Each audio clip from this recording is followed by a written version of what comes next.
Assalamualaikum warahmatullahi wabarakatuh. Kembali lagi di channel ini. Pada kesempatan kali ini, saya akan menjelaskan tentang pengertian masalah dan jenis-jenis masalah. Sebelumnya, perkenalkan, nama saya Dewi Rohani dari kampus Politeknik Elektronika Negeri Surabaya, PSDK Sumeneb, dengan NRP 2103191217. Di kesempatan kali ini, topik pembahasan yang akan saya angkat yaitu 1. Pengertian masalah, 2. Sumber masalah, 3. Jenis-jenis masalah, 4. Kriteria masalah, dan 5. Cara mengidentifikasi masalah. Yang pertama, pengertian masalah. Menurut beberapa pendapat ahli, seperti Stunner pada tahun 1982, mengemukakan bahwa masalah-masalah dapat diketahui atau dicari apabila terdapat penyimpangan antara pengalaman dengan kenyataan, antara apa yang direncanakan dengan kenyataan, adanya pengaduan, dan kompetisi.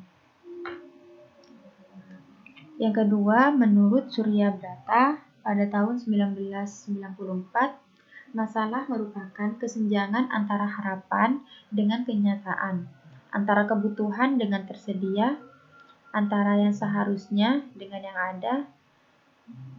Penelitian dimaksudkan untuk menutup kesenjangan.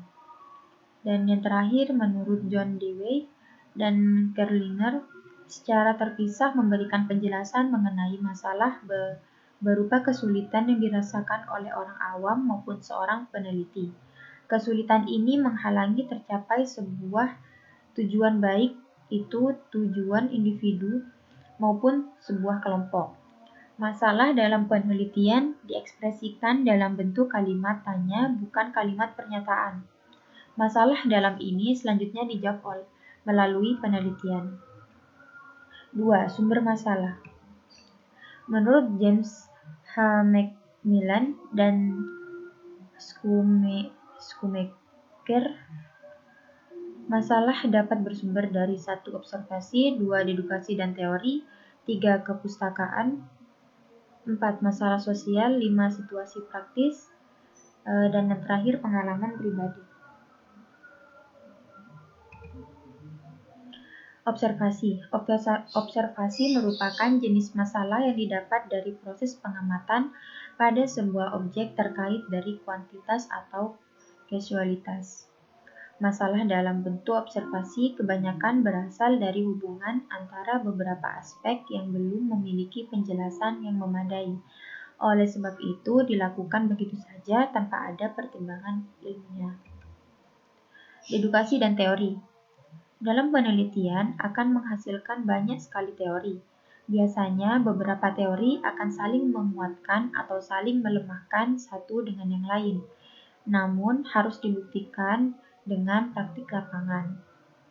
Masalah yang muncul dari dedukasi terhadap teori pada umumnya digunakan untuk mencoba keberlakuan suatu teori pada sekelompok objek penelitian dengan tujuan mengetahui teori tersebut dapat berlaku untuk objek dengan karakter berbeda di tempat teori itu dikembangkan. Kepustakaan.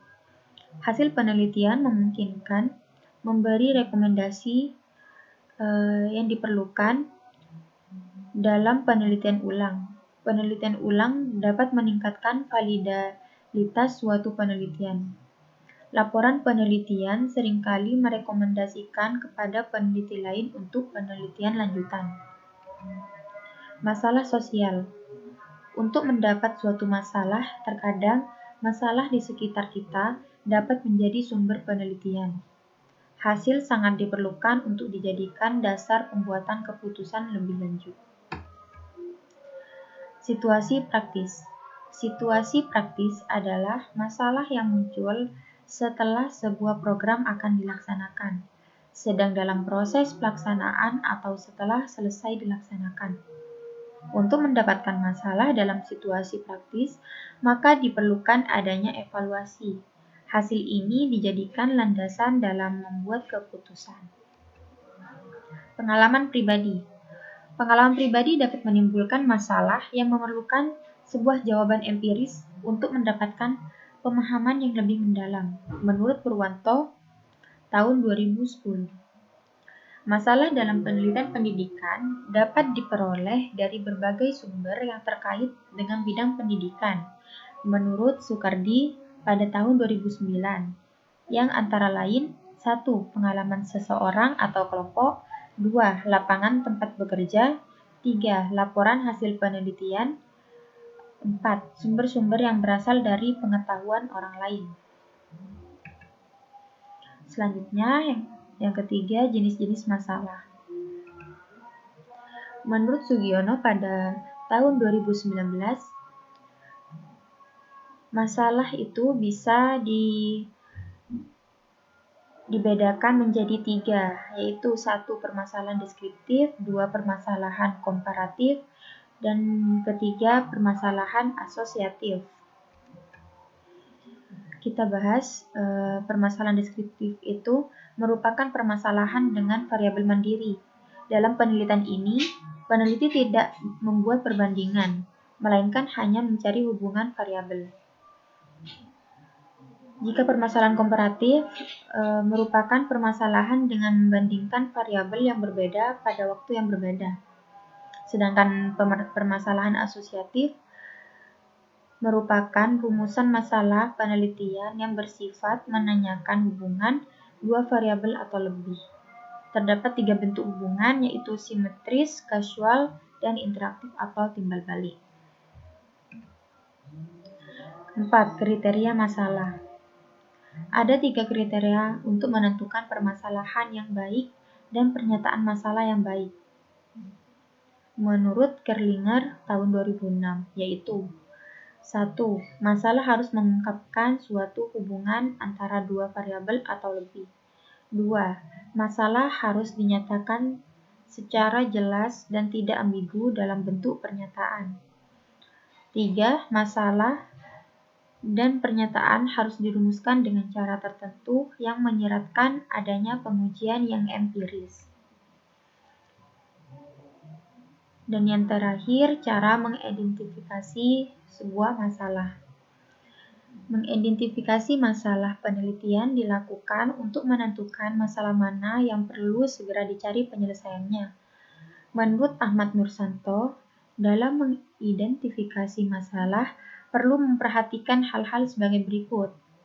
Pertama, esensial. Masalah yang akan diidentifikasi menduduki urutan paling penting di antara masalah-masalah yang lain. Kedua, urgent. Masalah yang akan dipecahkan mendesak untuk dicari penyelesaiannya. Dan yang terakhir, masalah mempunyai manfaat apabila dipecahkan. Ya, mungkin itu saja yang dapat saya sampaikan. Kurang lebihnya mohon maaf. Terima kasih atas perhatiannya. Wassalamualaikum warahmatullahi wabarakatuh.